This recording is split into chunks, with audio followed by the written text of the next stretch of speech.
Selamat sore Bapak Ibu dan teman-teman semua. Kita ini kan hari ini di tahun baru ini bukan musuhan kali ya. Tapi jaraknya jauh-jauh nih. Bolehkah Bapak Ibu dan teman-teman maju ke depan? Gak apa-apa, nanti kita akan memeriahkan dengan yang lainnya juga. Seakan-akan kita ini lagi musuhan, kan ini lagi tahun baru ya. Oke. Boleh saling say hi dulu sama teman-teman.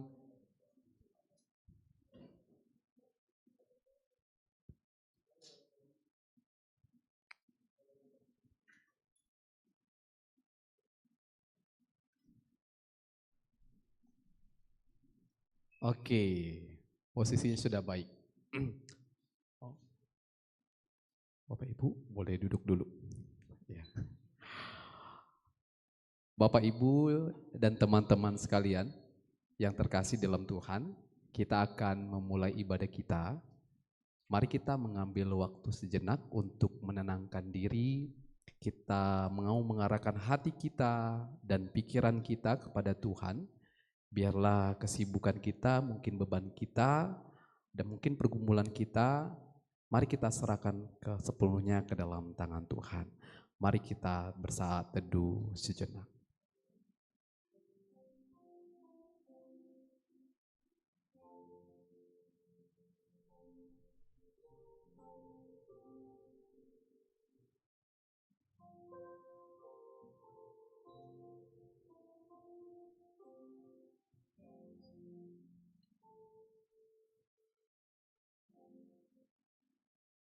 Kita berdoa.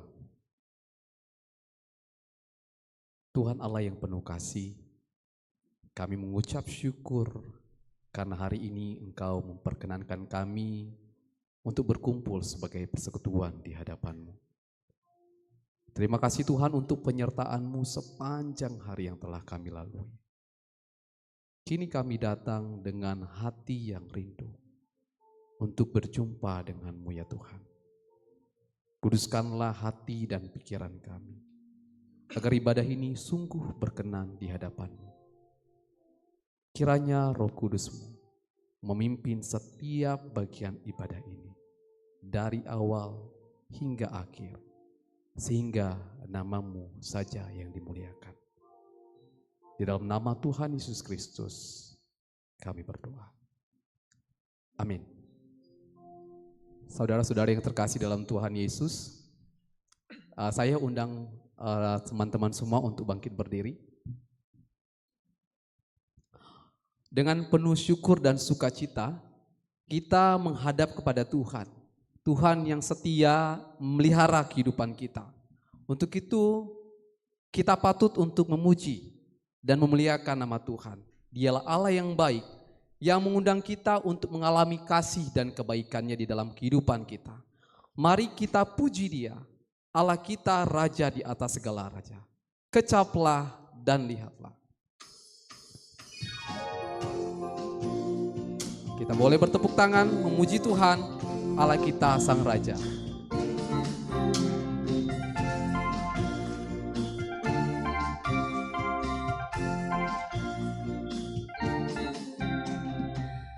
Kecaplah dan lihatlah betapa baiknya Tuhan itu.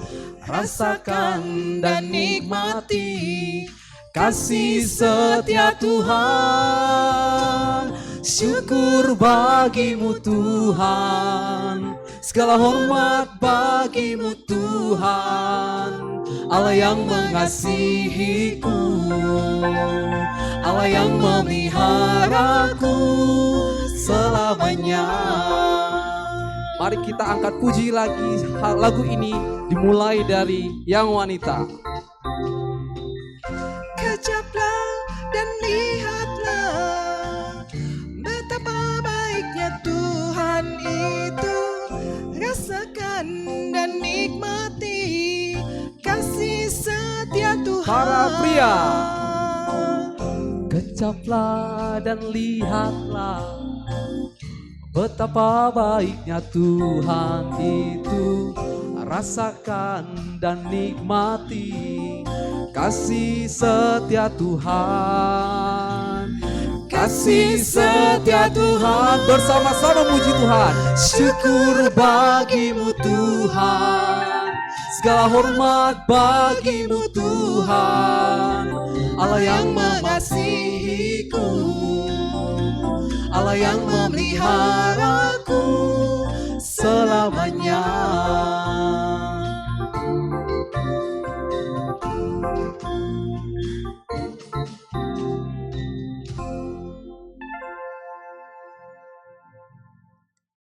Ibadah ini berlangsung atas pertolongan Tuhan Allah, pencipta langit dan bumi, yang kasih setianya tetap untuk selama-lamanya.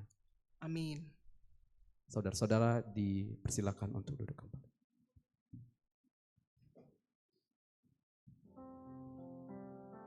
Saudara-saudariku yang terkasih dalam Tuhan Yesus, kita menyadari di dalam keseharian kita, kadang-kadang melalui pikiran, perkataan, dan tindakan kita, seringkali hidup kita ini belum seturut dengan kehendak Tuhan.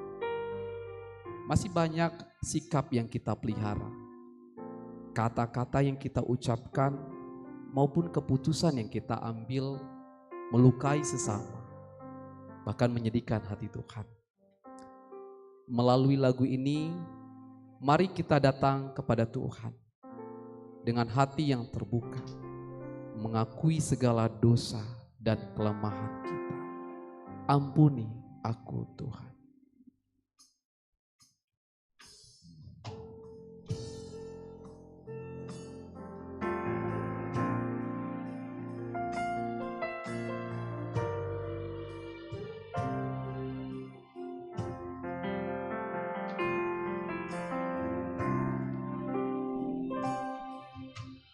Ampuni aku Tuhan dari segala dosaku.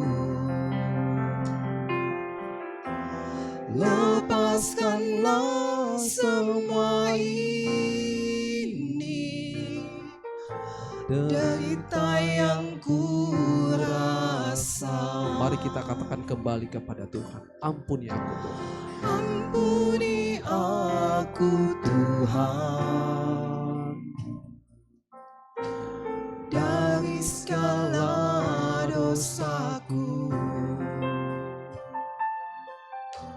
Lepaskanlah semua ini, derita yang ku rasa.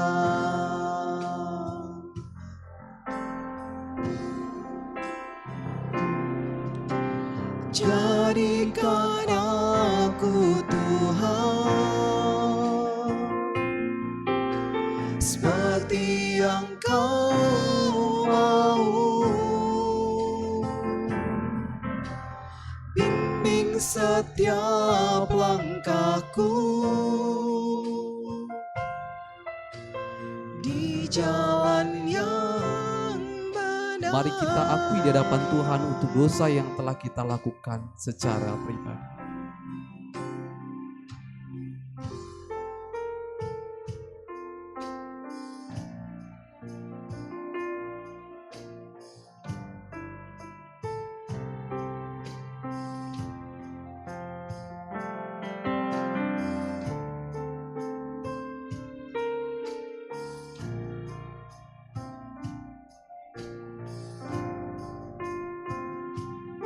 Mari kita angkat pujian lagu ini. Ampuni aku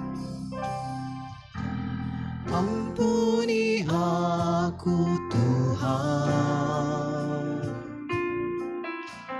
dari segala dosaku.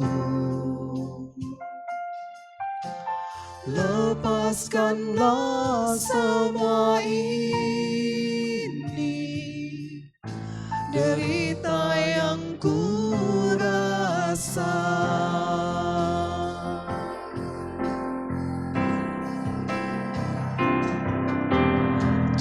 Jadikan aku Tuhan seperti yang Kau mau. Bimbing setiap langkahku di jalan yang benar. Ajari aku Tuhan untuk mengasihi.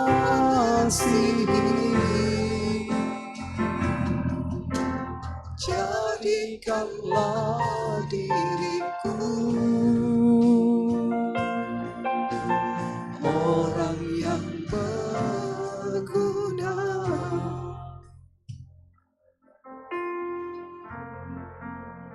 Kini kita siap untuk mendengarkan firman Tuhan. Firman Tuhan adalah terang hidup bagi kita dan kekuatan di tengah-tengah kehidupan kita dalam menghadapi tantangan. Kiranya firman yang akan kita dengar meneguhkan iman kita dan mengingatkan kita bahwa Tuhan selalu menyertai dan menyediakan jalan bagi umatnya. God will make a way.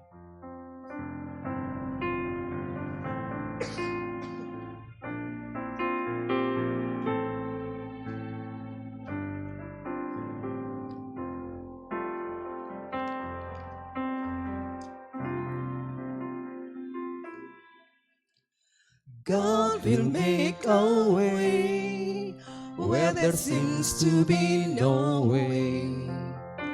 He works in ways we cannot see. He will make a way for me. He will be my guide. Hold me closely to His side. With love and strength for each new day, He will make a way. He will make a way.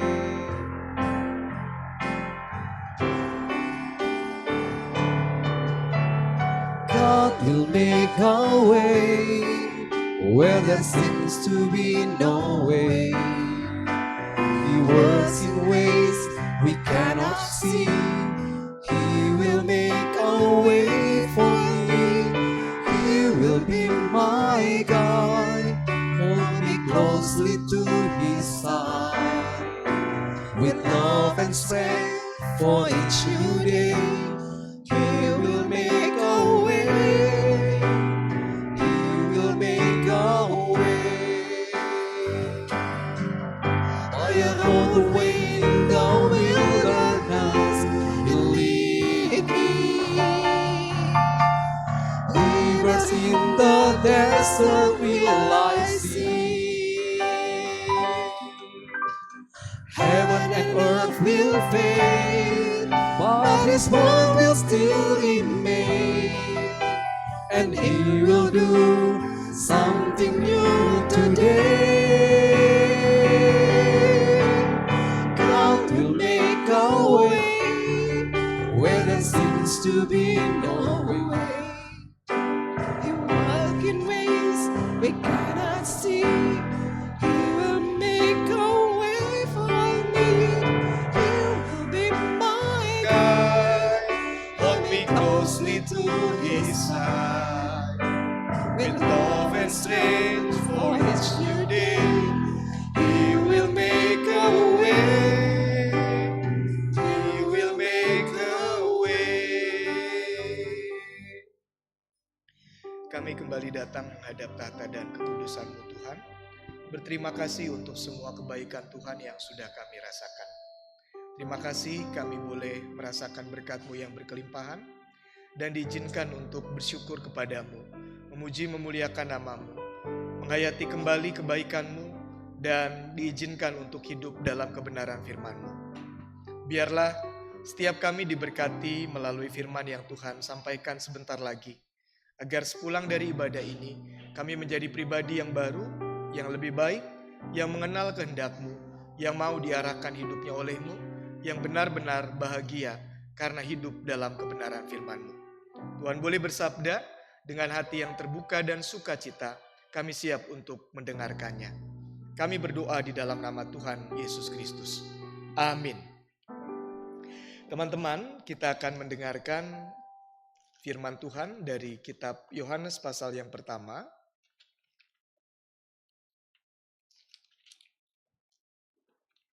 Yohanes pertama ayat 1 sampai ayat yang ke-18. Saya akan membacakan buat teman-teman sekalian. Pada mulanya sudah ada firman. Firman itu bersama dengan Allah, dan firman itu adalah Allah. Ia pada mulanya bersama dengan Allah. Segala sesuatu dijadikan melalui Dia, dan tanpa Dia tidak ada suatu pun yang telah jadi dari segala yang telah dijadikan. Dalam Dia ada hidup, dan hidup itu adalah terang manusia.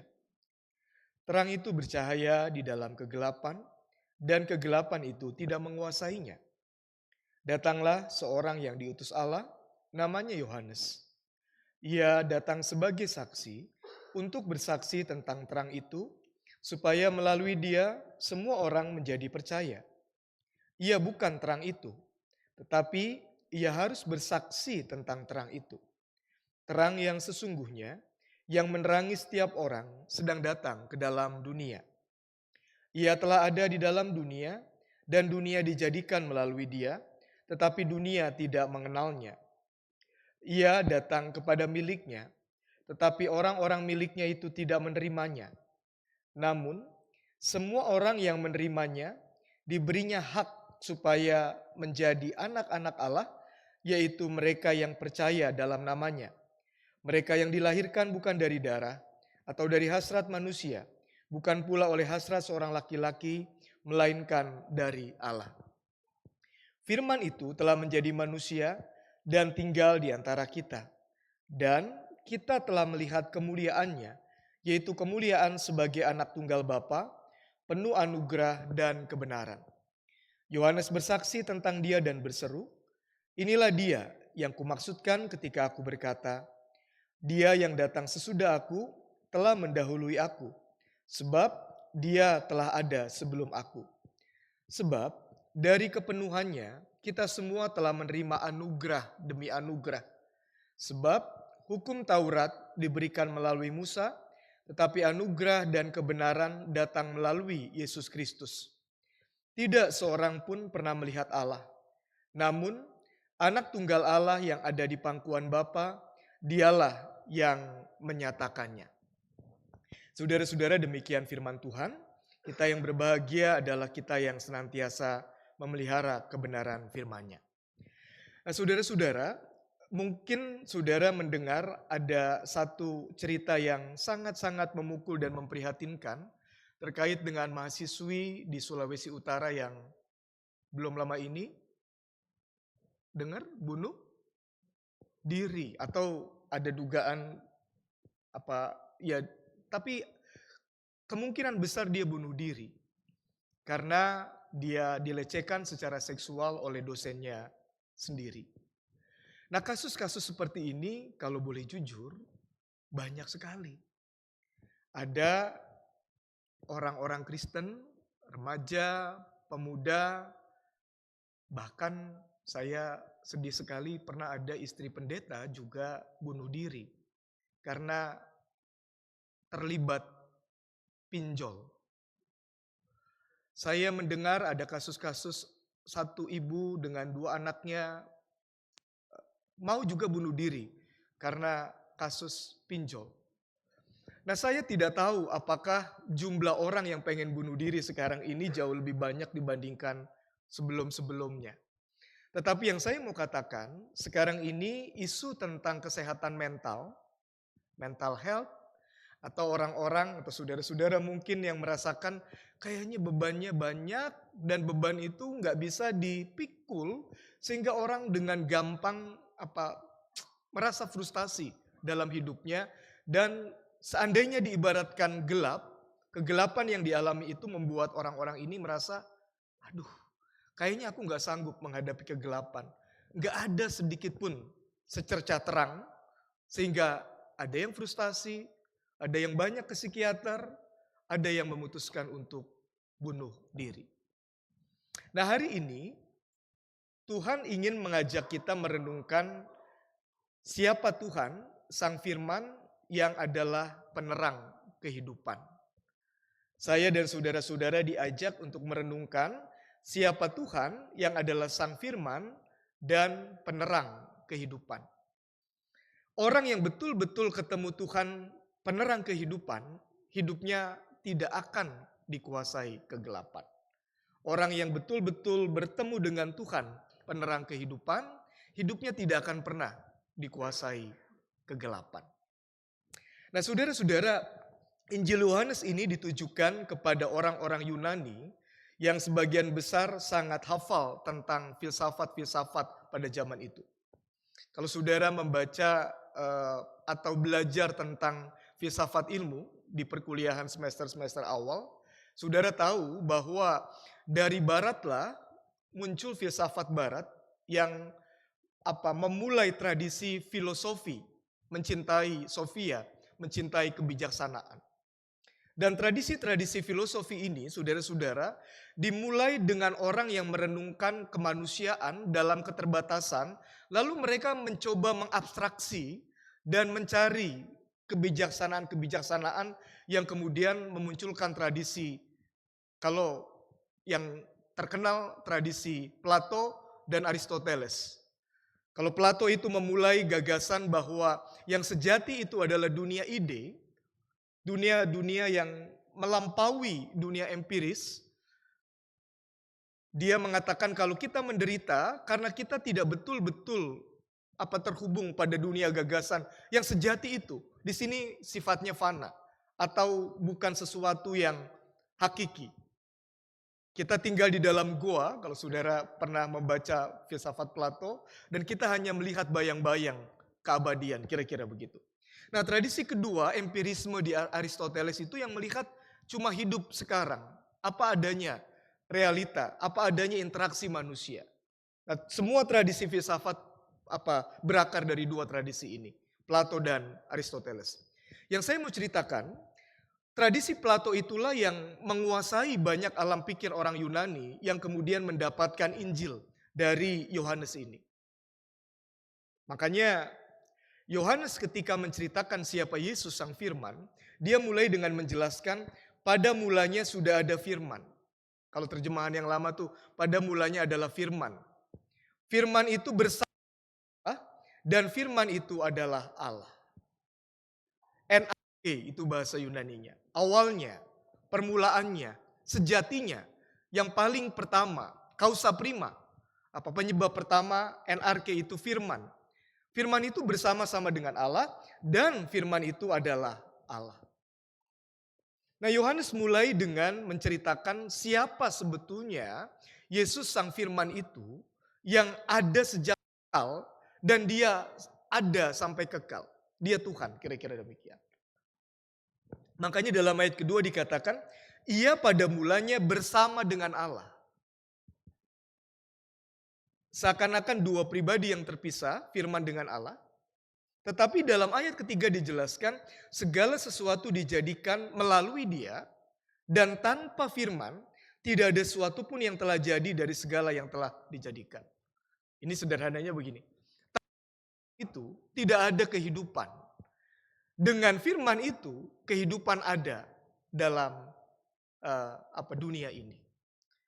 Kalau saudara mengingat apa yang menjadi narasi kisah penciptaan di Kejadian, saudara bisa melihat apa yang dimaksud oleh Yohanes. Pada mulanya gelap gulita, tohu wabohu itu bahasa Ibraninya. Kacau balau menguasai samudra raya. Lalu dengan firmanlah Allah menciptakan terang, Allah menciptakan daratan dan lautan, Allah menciptakan tumbuh-tumbuhan, menciptakan binatang, dan hari ke-6 Allah menciptakan manusia. Nah, dengan mengatakan ini, penginjil Yohanes ingin menyadarkan orang-orang pada zaman itu yang sudah mencintai filsafat untuk memahami siapa Yesus yang mau dia jelaskan di bawah. Yesus itu bukan sembarang pribadi. Dia firman yang adalah Allah, karena dia yang menciptakan dunia dengan segala isinya, tetapi Firman itu berkenan datang ke tengah-tengah dunia. Nah, orang-orang yang mencintai filsafat Plato nyantol dengan penjelasan ini. Ketika mereka tahu hidup di dunia ini adalah hidup dalam bayang-bayang dan yang sejati itu adalah dunia ide, gagasan Plato. Kursi ini sebetulnya ini bukan kursi sesungguhnya. Karena dia hanya mencerminkan realita atau dunia ide kursi di surga kira-kira. Itu kata Plato. Nah, Yohanes menjelaskan itu dan menjelaskan siapa Firman yang adalah Allah itu yang sekaligus hadir ke dunia dan hakikat dia tidak dikuasai kegelapan. Dalam dia ada hidup dan hidup itu adalah terang manusia. Maksudnya begini saudara-saudara, orang yang gak kenal Yesus Sang Firman itu bisa hidup gak? Bisa. Saudara-saudara yang gak percaya Yesus juga bisa hidup. Tapi dikatakan bukan sembarang hidup, sebab hidup yang dimaksud adalah terang manusia. Nah, jadi Yesus itu firman yang adalah terang bagi manusia. Ini yang saya jelaskan di bagian awal, kalau saudara betul-betul kenal Yesus, sang terang dunia, saudara gak akan dikuasai kegelapan, betapapun hidupmu gelap, hidupku gelap. Yohanes menjelaskan begini, terang itu bercahaya di dalam kegelapan dan kegelapan itu tidak menguasai dia. Terang itu bercahaya di dalam kegelapan dan kegelapan itu tidak menguasainya. Nah, saudara-saudara tahu hakikat terang kan?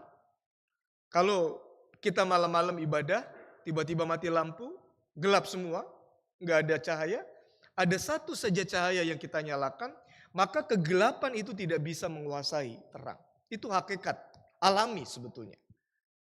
Nah, Tuhan mau bilang, Yesus Sang Firman yang datang ke dunia itu adalah terang dunia, kehidupan bagi manusia yang menerangi manusia, dan dia tidak pernah bisa dikuasai kegelapan. Dan saudara bisa lihat siapa Yesus kan? Saudara kenal siapa Yesus kan? Coba secara manusia apa yang tidak pernah Yesus alami dari sisi kesulitan yang dihadapi manusia? Kesulitan-kesulitan dasar, lapar, haus, pernah gak Yesus? Pernah. Kesulitan-kesulitan yang levelnya lebih atas, dikecewakan, dikhianati, pernah gak Yesus? Pernah. Dia bahkan dilukai oleh murid-muridnya sendiri, saudara-saudara. Pernah. Apa kesulitan-kesulitan manusiawi yang tidak pernah dihadapi Yesus? Bahkan mereka yang betul-betul mendalami narasi salib, itu sadar betul tidak ada satupun manusia yang sanggup bertahan kalau mengalami penderitaan seperti Kristus. Mulai dari dia ditangkap, ya, dijual sampai menderita fisik yang sangat ekstrim, gak ada manusia yang kuat. Itu gelap dalam arti gelap, segelap-gelapnya kira-kira begitu. Tapi ajaibnya Yesus, mati sekalipun bisa dia kalahkan. Nah, Yohanes mau mengajak kita memahami siapa Yesus Sang Terang Kehidupan yang tidak pernah bisa dikuasai oleh kegelapan. Saya punya Yesus yang seperti itu. Saudara punya Yesus yang seperti itu. Makanya dikatakan terang itu bercahaya di dalam kegelapan dan kegelapan itu tidak menguasainya.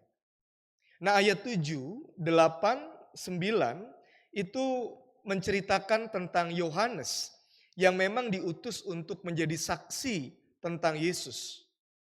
Ia bukan terang, tetapi ia harus bersaksi tentang terang itu. Ayat 9, terang yang sesungguhnya yang menerangi setiap orang sedang datang ke dalam dunia. Yesus yang dimaksudkan. Nah, saudara-saudara, ayat 10, 11 dan seterusnya ini yang menurut saya bagian kedua yang perlu kita hayati lebih dalam. Saudara sudah mengerti secara sekilas siapa Yesus. Dia firman, dia Allah, dia turun ke dunia menjadi terang bagi manusia. Tetapi ini menariknya. Ayat 11 mengatakan begini. 10 dulu. Ia telah ada di dalam dunia dan dunia dijadikan melalui dia, tetapi dunia tidak mengenal dia. Jadi Allah memang lahir sih datang, tapi dia sebetulnya sudah ada sebelumnya. Cuma dunia tidak mengenal dia.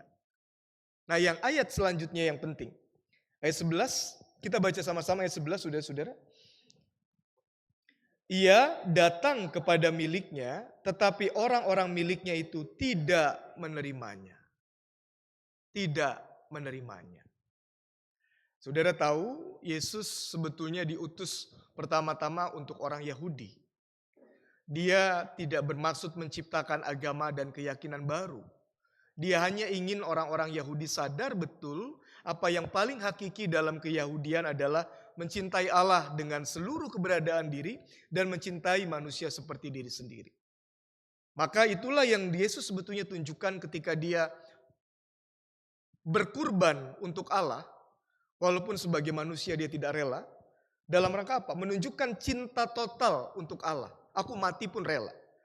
Tapi itu dia lakukan karena dia mencintai kita manusia. Vertikal dan horizontal.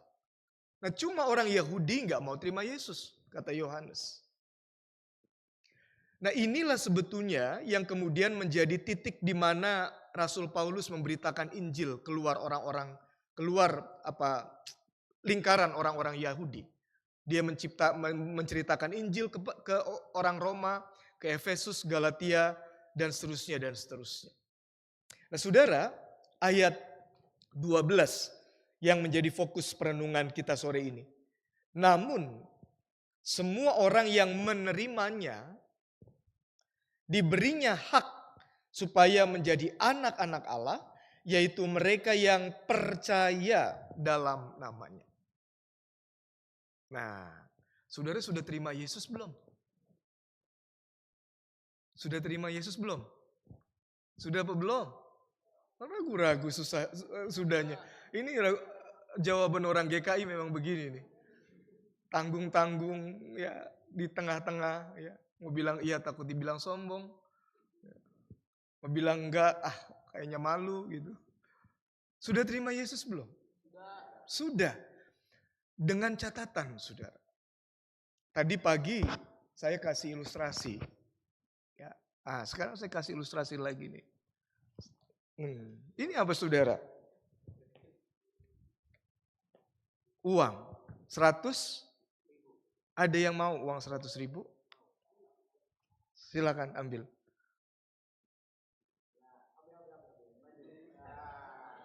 Rio mau nggak Rio? Rio nggak mau. Oke, kamu boleh ambil. Iya. Jujur, saudara kalau ada uang, semua pada mau nggak dikasih 100.000?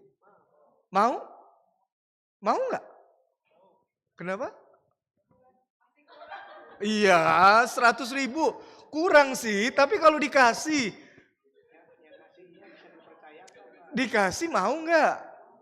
Nggak mau karena kurang. Oh iya. Saudara, asumsinya orang mau uang, tapi tidak semua orang yang mau uang itu menerima uang. Dan kata Lambano menerima di sini saudara-saudara, ini bukan sekedar kalau saya kasih kertas kepada Bu Popi terima lalu ditaruh, bukan itu arti menerima di sini. Bu Popi menerima sesuatu dari saya, menjadikan itu milik pribadinya dan menggunakan untuk kebutuhan hidupnya. Itu menerima. Dipahami seperti ini, tidak ada jaminan orang yang sudah dibaptis menerima Yesus. Saya ulangi, gak ada jaminannya orang yang sudah dibaptis menerima Yesus. Sebab belum tentu orang yang dibaptis itu menjadikan Yesus sebagai milik pribadi yang berharga untuk dirinya dan dia pakai untuk menjalani kehidupannya. Belum tentu. Nah, yang membedakan adalah orang yang menerima Yesus dan menjadikan dia terang kehidupannya, juru selamat untuk hidupnya, betul-betul menjadikan dia pribadi yang menerangi kehidupan orang ini. Makanya dikatakan orang yang menerima dia, diberinya, kalau terjemahan dulu itu kuasa. Dalam bahasa Yunani, exousia memang dekat dengan kuasa, tapi juga dekat dengan hak. Ya. Tetapi baik hak dengan kuasa itu sama-sama artinya kira-kira begini. Orang yang menerima Yesus, dia punya privilege untuk dilakukan menjadi anak Allah. Dilayakkan karena gak ada dari antara kita yang layak sebetulnya jadi anak Tuhan. Kita pendosa. Nah, sebagai anak-anak Allah, maka saudara betul-betul akan hidup dalam persekutuan dalam keluarga Allah, di mana Kristus menjadi yang sulung dan Allah menjadi bapa bagi anak-anaknya. Nah, orang-orang seperti ini saudara tidak akan pernah dikuasai kegelapan. Orang-orang seperti ini tidak akan pernah dikuasai kegelapan. Orang-orang seperti ini tidak akan pernah dikuasai kegelapan. Artinya apa? Bisa nggak mengalami kegelapan? Bisa sekali. Tadi saya baca WA dari istri saya, anak saya dikasih foto anak saya si Kiandra, mukanya merah agak bengkak, dipukul sama temannya di sekolah minggu. Sekolah minggu ini. Loh kok bisa dipukul? Saya bilang anak laki-laki, iya. Tadi ada anak perempuan nangis-nangis dikejar sama si pemukul ini. Si Kiandra ngebelain, dia ngejar kembali, narik baju si anak laki, kamu gak boleh gitu ke kawanku. Dia balik langsung dipukul mukanya. Yang saya mau ceritakan adalah kegelapan itu di mana-mana. Bahkan di gereja sendiri saudara bisa mengalami seperti Kiandra, dia dipukul di gereja. Ya, bisa terjadi itu. Jadi jangan expect hidupmu tidak pernah susah. Jangan expect kamu selalu ketemu orang yang enak. Jangan expect kamu ya hidupnya nyaman-nyaman aja. Enggak ada hidup yang begitu, enggak ada. Enggak ada hidup yang seperti itu. Dan gak pernah Alkitab mengajarkan kita hidup yang demikian. Enggak pernah. Cari ayatnya. Kalau ada, boleh bantah yang saya katakan. Ayat Alkitab malah bilang, lihatlah aku mengutus engkau seperti domba tengah-tengah serigala. Coba. Tuhan tuh realistis. Gak pernah menjadi anak yang kemudian dilindungi. Oh kamu gak bisa kepanasan, kamu gak bisa kedinginan, kamu gak bisa sakit, kamu gak bisa miskin. Bohong Injil yang seperti itu. Gak ada Injil yang begitu. Gak ada saudara. Enak didengar tapi itu bohong, penipu. Bukan pemberita Injil. Saudara dan saya bisa dikuasai, bisa menghadapi kegelapan. Tapi kita tidak akan dikuasai kegelapan. Itu yang Tuhan mau bilang. Jadi menghadapi hal seperti itu saya sebagai orang tua kesal-kesal, marah-marah. Jelek-jelek begini, ini anak sekum PGI. Bawa-bawa ya, jabatan kan enggak begitu, ya enggak apa-apa. Dia akan mengalami itu dalam hidupnya nanti tanpa siapa-siapa. Dia harus kuat menghadapi yang seperti itu. Tinggal kita kasih tahu bagaimana kamu mengatasi atau berelasi dengan teman-teman yang seperti itu. Nah, karena apa? Karena dia anak Allah. Bukan anak sekum PGI. Anak Allah itu berarti dia punya persekutuan dengan Yesus sebagai yang sulung dan Allah sebagai Bapa. Itu jauh lebih hebat daripada presiden. Nah tinggal bagaimana saudara, Kiandra atau saya atau saudara-saudara benar-benar bisa menerima Yesus dan hidup dalam persekutuan dengan Yesus sehingga betul-betul merasakan backing saya gak main-main nih. Bukan backing sebetulnya. Sahabat saya gak main-main. Siapa? Yesus. Allah sendiri yang adalah terang dan dia membuktikan tidak pernah dikuasai kegelapan. Saudara punya saudara sulung, Yesus, yang adalah Allah, terang dunia dan tidak pernah dikuasai kegelapan. Orang-orang seperti ini saudara, tidak pernah dikuasai atau dikalahkan gelap. Coba contohnya Rasul Paulus tuh. Dia pernah bilang apa saudara? Segala perkara dapat kutanggung di dalam Dia yang memberikan kekuatan kepadaku. Kalau aku bergantung pada diriku, aku udah nyerah. Kalau aku bersandar pada kemampuanku, aku sudah lelah. Kalau aku hanya fokus pada kehebatanku, aku sudah frustasi. Dan itu yang membuat orang yang punya mental health kemudian frustasi dan bunuh diri. Dia sudah ngerasa gak ada lagi yang bisa diharapkan. Enggak begitu hidup. Selama kamu dikasih kehidupan, jangan akhiri hidupmu. Karena ada Tuhan yang bisa memberikan kekuatan.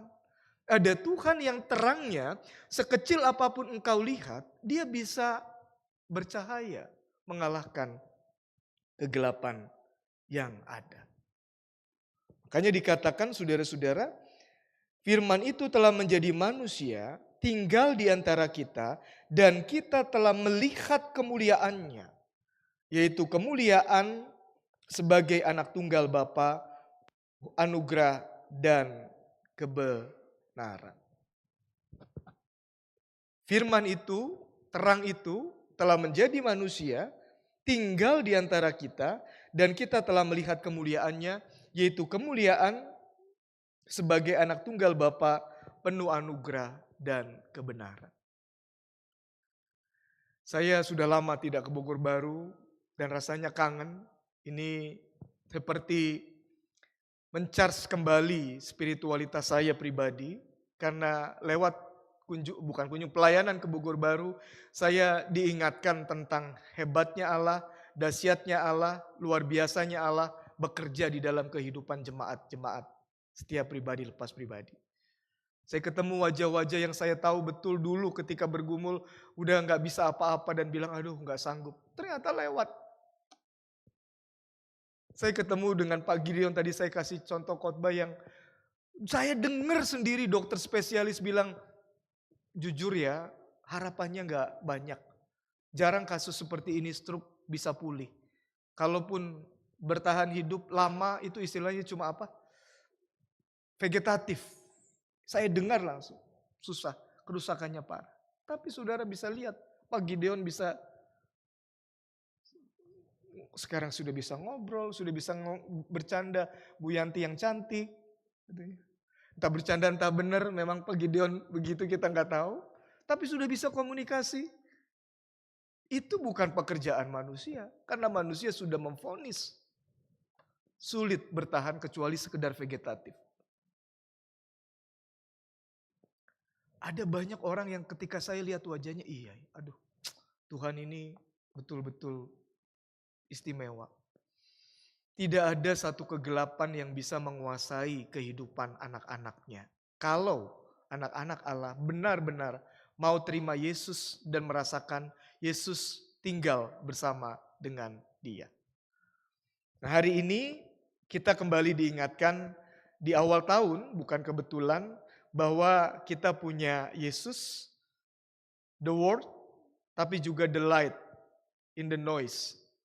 Penerang kehidupan, penerang, pendamai, peneduh, dan pribadi yang kita tahu tidak pernah mengecewakan kalau kita betul-betul bergantung kepadanya, percaya kepadanya, dan menerima dia sebagai bagian tidak terpisahkan dari kehidupan kita. Selamat menjalani tahun 2026 bersama dengan Tuhan. Nanti untuk meneguhkan kebenaran firman ini, kita juga bersama-sama akan perjamuan kudus. Sebagai tanda Tuhan mau membuktikan dia hadir bersama dengan saya dan saudara-saudara. Roti yang dimakan, anggur yang diminum menjadi simbol bahwa dia hadir dalam kehidupan kita, kehidupan saya dan kehidupan saudara-saudara.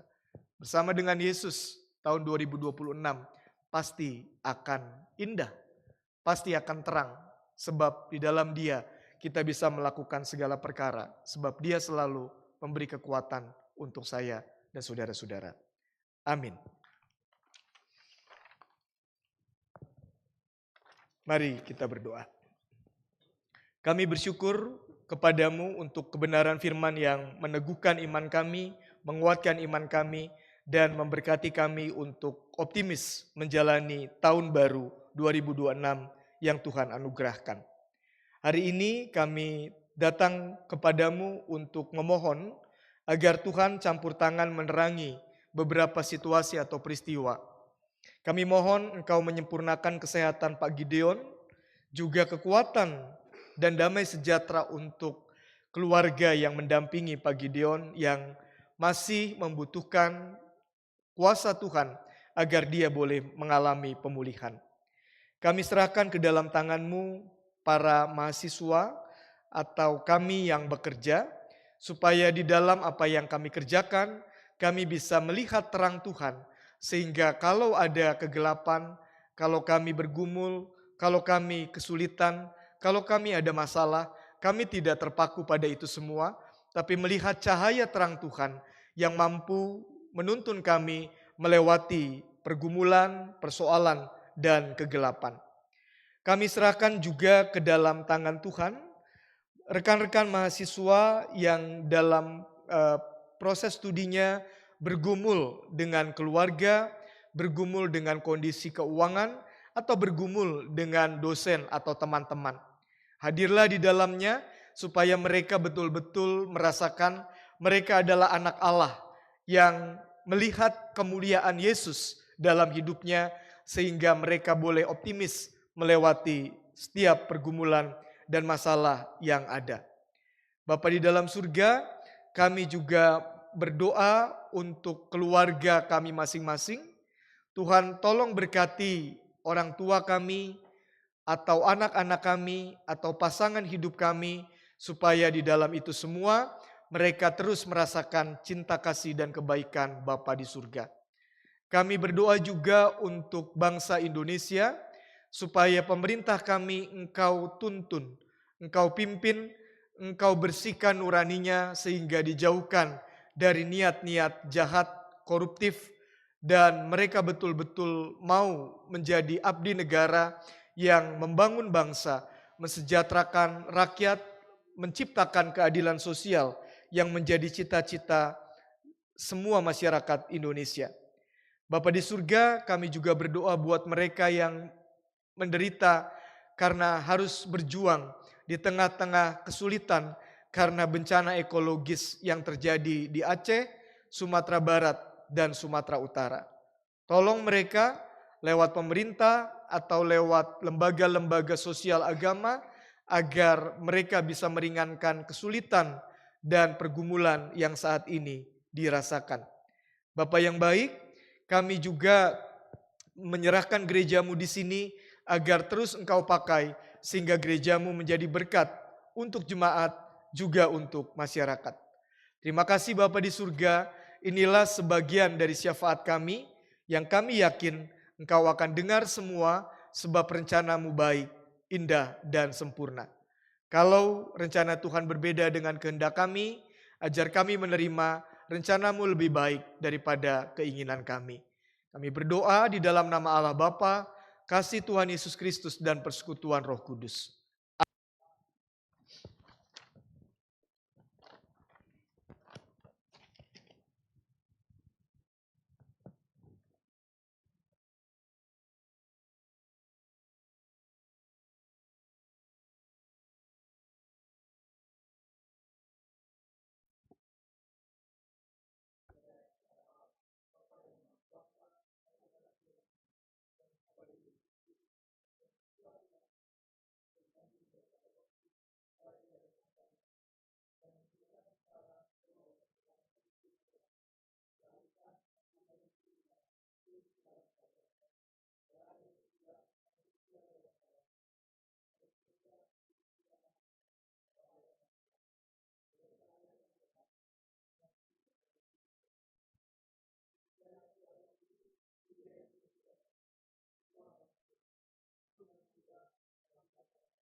sebagai pengantar persembahan.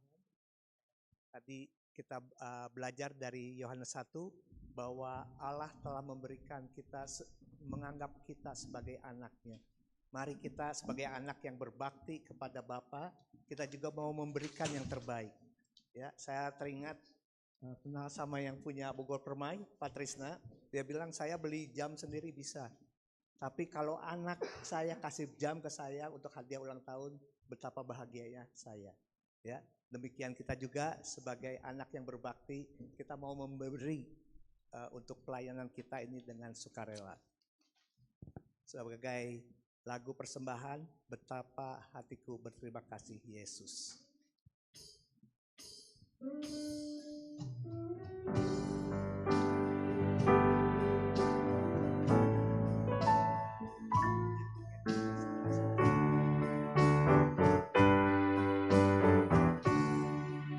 Betapa hatiku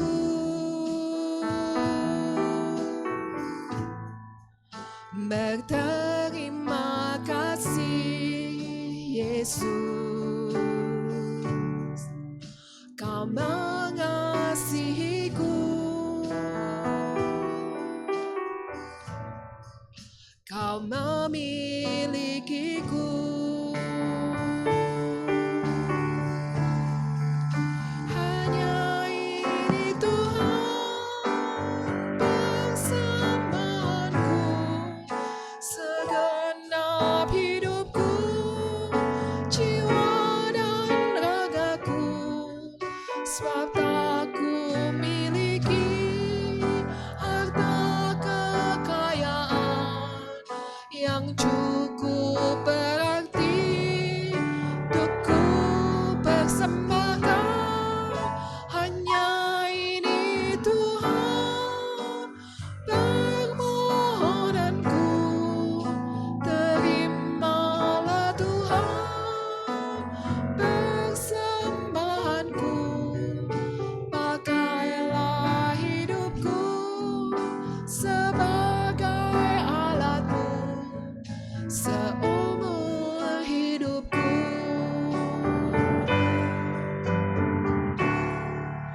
Betapa hatiku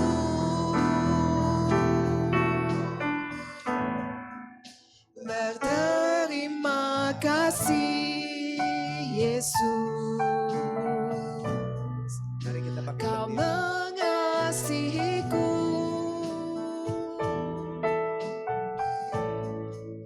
Kau memilikiku.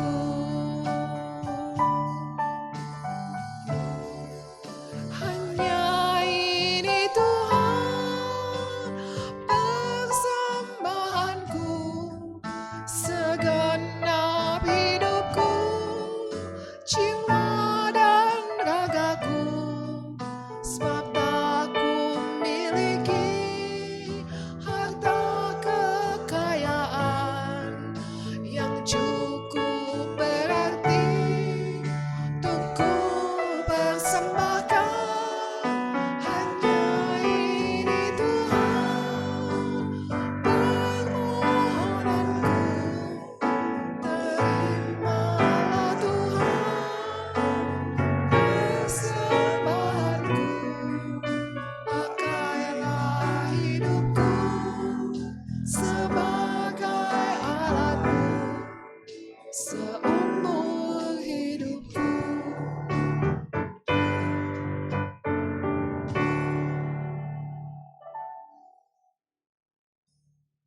Terima kasih Tuhan atas kemampuan yang Kau berikan kepada kami untuk memberikan persembahan yang terbaik Tuhan.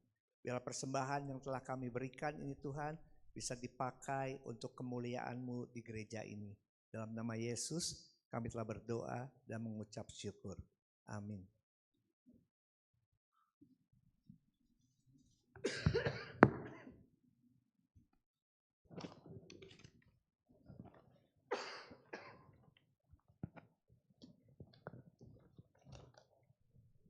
Saudara silakan duduk.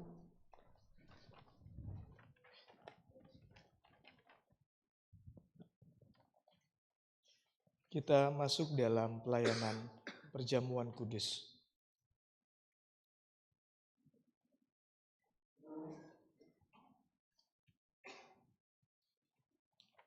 Saya bisa dibantu liturgi. Oh ya, baik. Saudara-saudara, saat ini kita bersama-sama merayakan perjamuan kudus karena Tuhan Yesus Kristus sendiri yang menetapkan dan mengundang kita untuk melakukannya. Perjamuan kudus ini diperuntukkan bagi saudara-saudara yang sudah dibaptis dan mengaku percaya. Kami juga bersyukur dan bersuka cita bagi saudara-saudara dari gereja lain yang siap dan bersedia ambil bagian dalam perjamuan kudus pada saat ini.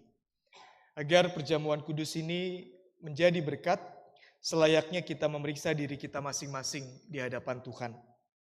Apakah kita hidup dalam damai dengan Allah, dengan istri, suami, orang tua, anak, saudara, teman, tetangga, teman kuliah, siapapun yang kita jumpai dalam hidup kita.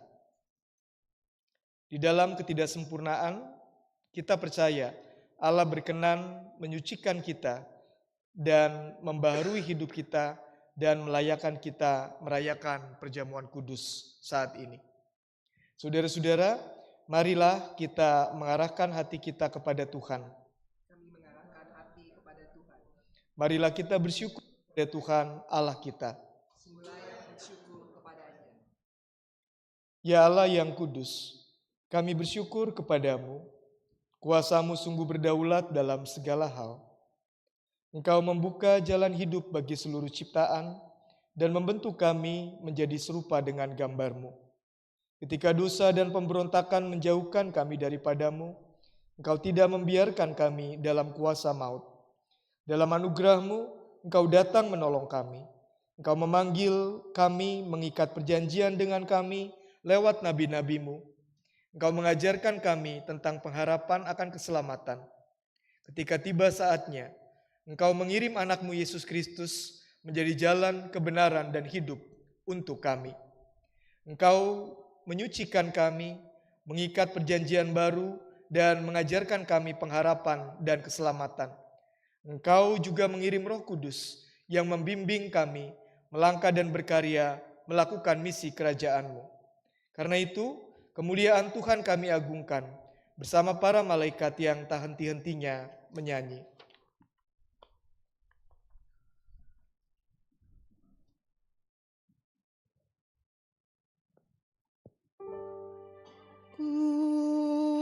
Kudus, kudus,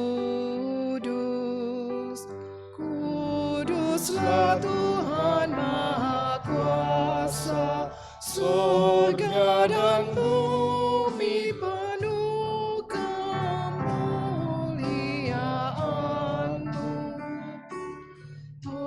Hosana di tempat yang maha tinggi, diberkatilah Dia yang datang dalam nama Tuhan. Hosana di tempat yang maha tinggi. Saudara-saudara, kita bersyukur karena Bapa yang Maha Kudus menyertai kita dan Kristus mengundang kita ambil bagian dalam perjamuan kudus ini. Kita percaya Roh Kudus telah dicurahkan atas kita, sehingga dengan iman kita mengalami kehadiran Kristus saat ini. Kristus yang pada malam waktu Ia diserahkan mengambil roti, dan sesudah itu Ia mengucapkan syukur atasnya. Ia memecah-mecahkannya dan berkata, "Inilah tubuhku yang kuserahkan bagi kamu, perbuatlah ini menjadi peringatan akan aku." Kristus yang juga mengambil cawan sesudah makan, lalu berkata, "Cawan ini adalah perjanjian baru yang dimeteraikan oleh darahku, perbuatlah ini setiap kali kamu meminumnya menjadi peringatan akan aku." Kematian Kristus kita wafatkan, kebangkitan Kristus kita rayakan, kedatangan Kristus kita nantikan. Saat ini kita hadir dalam peristiwa karya kasih Allah yang menyelamatkan dunia, kelahiran dan kehidupan Kristus, pembaptisan Kristus, perjamuan malam terakhir bersama murid-muridnya, dan kematiannya. Kita memberitakan kebangkitan Kristus dan kenaikannya ke surga di mana ia berdoa bagi dunia. Kita juga rindu kedatangan Kristus kembali kedua kalinya. Maka sebagai persekutuan yang dipersatukan dengan dan dalam Kristus, mari kita mengingat pengorbanannya yang menyelamatkan, yang dikaruniakan kepada umat manusia di semua tempat. Ketika kita ambil bagian dalam perjamuan kudus ini, Roh Kudus menolong kita sehingga kita dipersatukan dalam Kristus, menjadi satu tubuh dan satu roh, dan menjadi persembahan yang hidup bagi Allah. Melalui Kristus, dengan Kristus, dalam Kristus, semua hormat dan kemuliaan bagi Allah Bapa dalam persekutuan dengan Roh Kudus, sekarang dan selamanya. Mari kita mengucapkan doa yang Tuhan Yesus ajarkan demikian. Bapa kami yang ada di surga, dikuduskanlah namamu, datanglah kerajaanmu, jadilah kehendak-Mu di bumi seperti di surga. Berikanlah kami pada hari ini makanan kami yang secukupnya, dan ampunilah kami akan kesalahan kami, seperti yang mengampuni orang yang bersalah kepada kami. dan janganlah membawa kami ke dalam pencobaan, tapi lepaskanlah kami daripada yang jahat. Karena Engkaulah yang punya kerajaan dan kuasa dan kemuliaan sampai selama-lamanya. Saudara-saudara, Tuhan sudah mengampuni dan mempersatukan kita. Karena itu marilah kita hidup dalam damai dan pengampunan. Damai Tuhan besertamu. Damai Tuhan sertamu juga. Salam.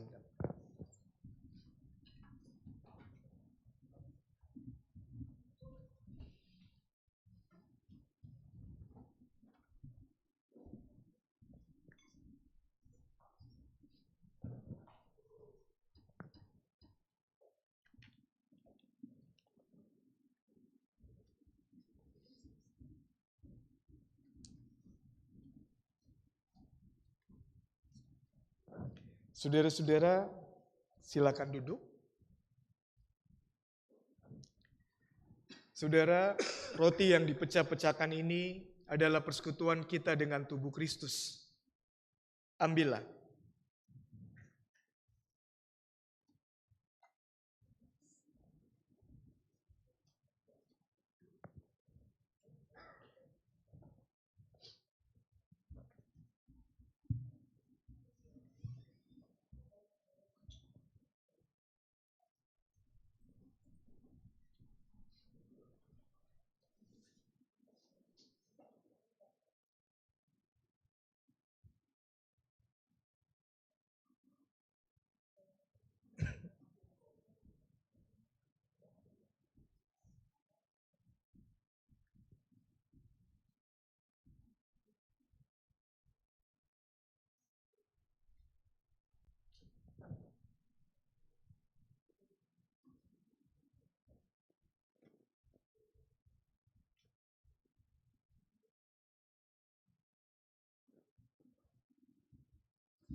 Apakah ada di antara saudara-saudara yang belum mendapatkan roti?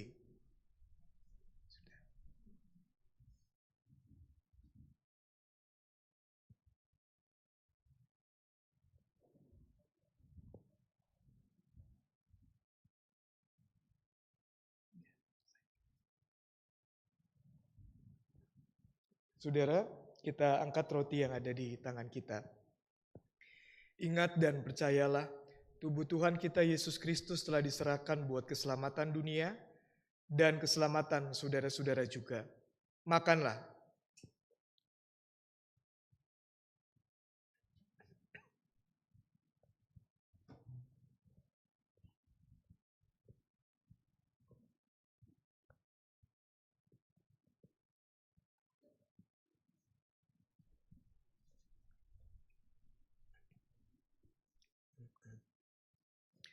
Saudara, ucapan syukur yang ke dalamnya air anggur ini ditumpahkan adalah persekutuan kita dengan darah Tuhan Yesus Kristus. ambillah.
Apakah ada di antara saudara yang belum mendapatkan anggur?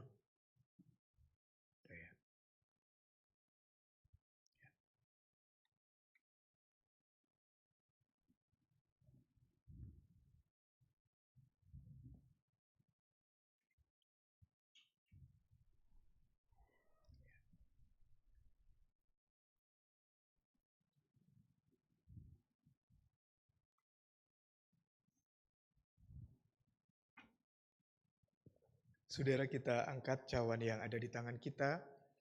Ingat dan percayalah, darah Tuhan kita Yesus Kristus telah dicurahkan buat keselamatan dunia, keselamatan saudara-saudara juga. Minumlah.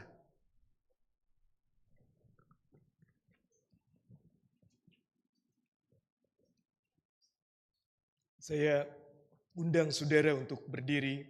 Kita bersama-sama menaikkan ungkapan syukur melalui Mazmur 103 ayat 1 sampai 5. Pujilah Tuhan, hai jiwaku. Pujilah namanya yang kudus, hai segenap batinku. Pujilah Tuhan, hai jiwaku. Dan janganlah lupakan segala kebaikannya. Dia yang mengampuni segala kesalahanmu. Yang menyembuhkan segala penyakitmu.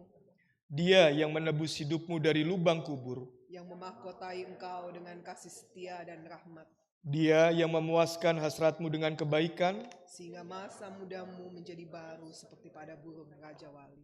Saudara bisa memberikan persembahan syukur perjamuan kudus ke depan. Setelah itu kita akan bersama-sama menaikkan doksologi.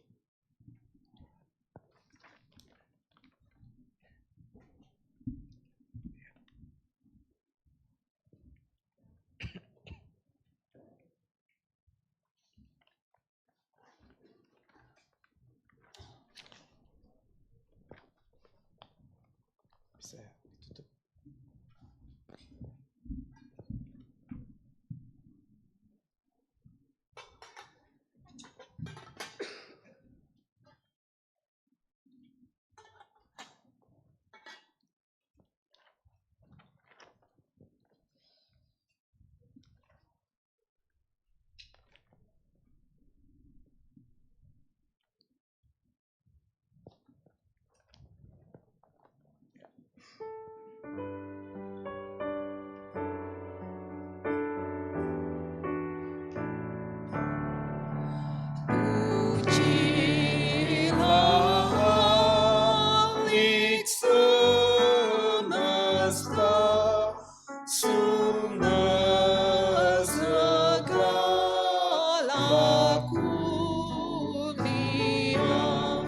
Surga dan bumi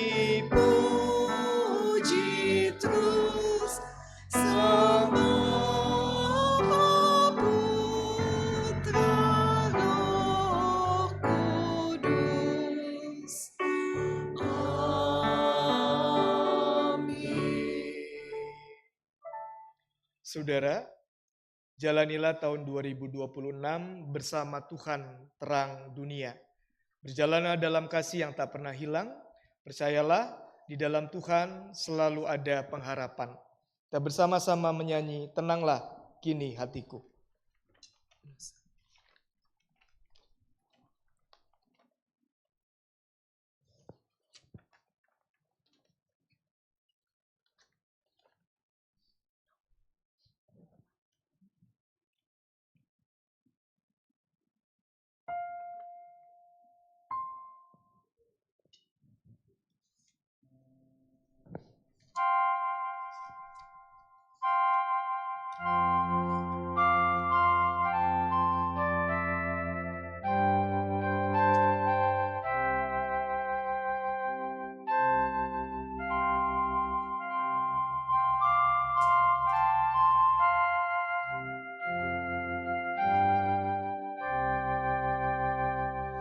Harap akan Tuhan, hai jiwaku.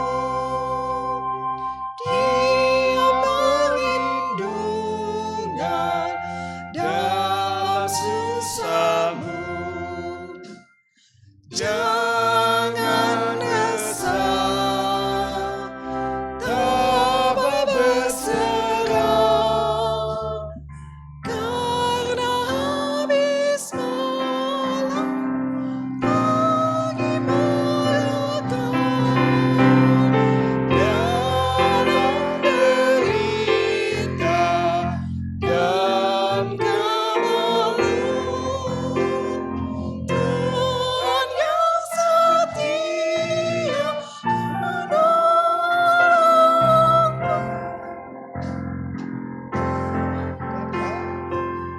Tuhan, hai jiwaku, Dia perlindungan dalam susahmu. Walau sendu hatimu renung, Tuhan mengatasi tiap kemelut.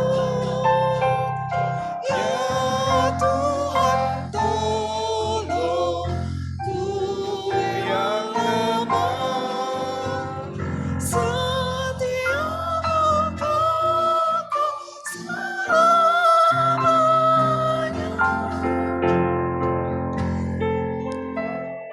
Tuhan, hai jiwaku,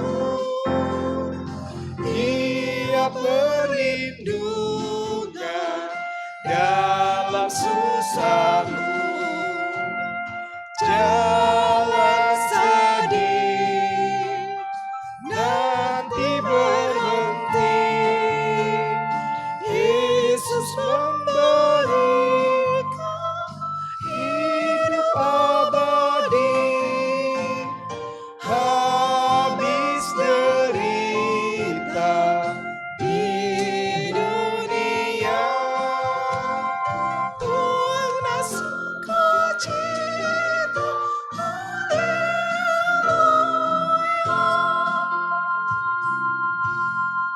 Saudara, arahkanlah hatimu kepada Tuhan. Kami mengarahkan hati kami kepada Tuhan. Jadilah saksi Kristus, Syukur kepada Allah, terpujilah Tuhan. kini dan selamanya. Terimalah berkat yang berasal dari Tuhan. Kasih setia Allah Bapa menuntun setiap langkahmu. Anugerah Tuhan Yesus Kristus Sang Terang Dunia menghadirkan pengharapan dalam hidupmu. Penyertaan Roh Kudus memampukanmu memancarkan cahaya Kristus dimanapun engkau berada.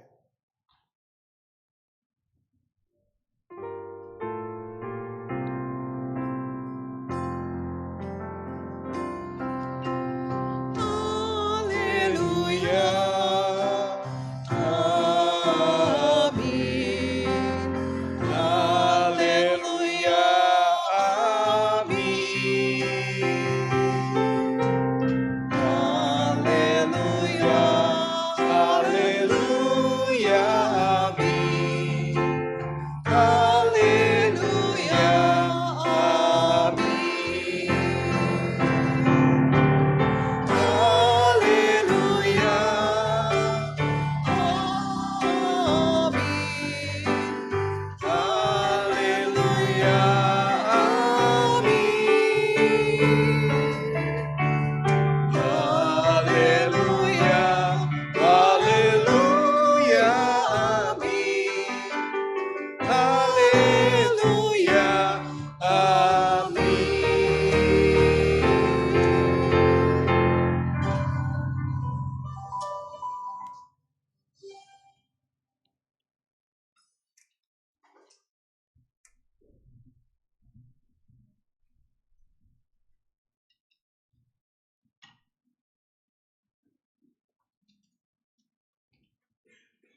Baik, selamat hari Minggu semua. Mungkin boleh kita apresiasi dulu untuk para pelayan dan juga pembawa firman yang telah membawakan firman hari ini, Pendeta Darwin, dan juga penatua yang sudah melayani pada hari ini.